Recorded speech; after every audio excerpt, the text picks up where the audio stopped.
World में दो तरह का ऑयल प्राइस होता है। पहला ब्रेंट फ्यूचर्स, दूसरा डेटेड ब्रेंट। ब्रेंट फ्यूचर्स एक फ्यूचर्स कॉन्ट्रैक्ट होता है जो फ्यूचर कॉन्ट्रैक्ट्स न्यूयॉर्क मर्चेंडाइल एक्सचेंज में ट्रेड होता है और इंटरकॉन्टिनेंटल एक्सचेंज में भी ट्रेड होता है। जबकि डेटेड ब्रेंट ये रियल बैरल का प्राइस होता है जो आज किसी टैंकर में लोड हो रहा है, किसी रिफाइनरी तक जा रहा है, अभी उसका प्राइस 130 से 140 पर बैरल ट्रेड हो रहा है। फर्क कितना? $44 तक। $40 से एक ही चीज के दो अलग अलग दाम। फ्यूचर्स मार्केट उम्मीद पर ट्रेड कर रहा है। ये फर्क क्यों? यूएस ईरान डील होगी, स्ट्रेट ऑफ हॉर्मुज खुलेगा, कतार प्रोडक्शन रिस्टार्ट होगी, लेकिन डेटेड मार्केट सिर्फ एक ही चीज दिखता है, आज कितना रियल बैरल अवेलेबल है, और वो आंसर है बहुत कम। When do storage tanks run empty?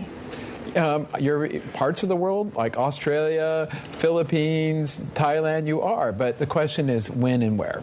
I still say that with you, it's going to be, sometime in the month of May that you're going to end up with Europe hitting tank bottoms, and in the U.S. it's somewhere in that July 4th time period. अभी discuss करते हैं कि oil बढ़ेगा तो bond market, stock markets और gold silver में क्या effect पड़ता है। ऑयल बढ़ेगा, कंपनी कॉस्ट बढ़ेगा, कंपनी का कॉस्ट बढ़ेगा तो प्रॉफिट घटेगा, प्रॉफिट घटेगा तो स्टॉक गिरेंगे। यूएस में S&P 500 प्रेशर में है, फेड रेट नहीं घटा सकता, ऑयल से इन्फ्लेशन आ रही है, रेट कट का सपना अभी दूर है। इंडिया में विदेशी इन्वेस्टर्स ने सिर्फ 4 महीने में 1,92,000 करोड़ रुपए निकाल लिए हैं। सेंसेक्स 10,000 पॉइंट गिरा है। इंडिया 88% ऑयल बाहर से मंगवाता है।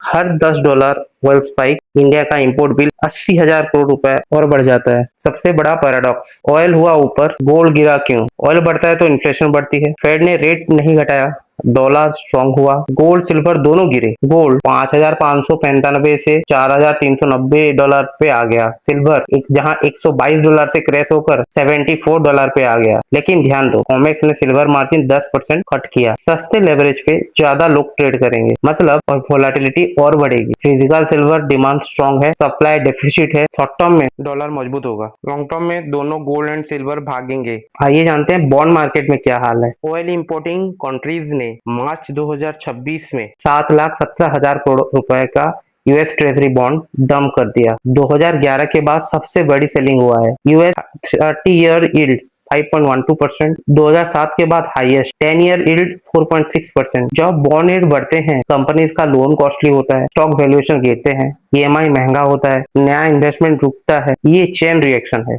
वॉल स्ट्रीट का दलाल स्ट्रीट तक सीधा पहुंचती है।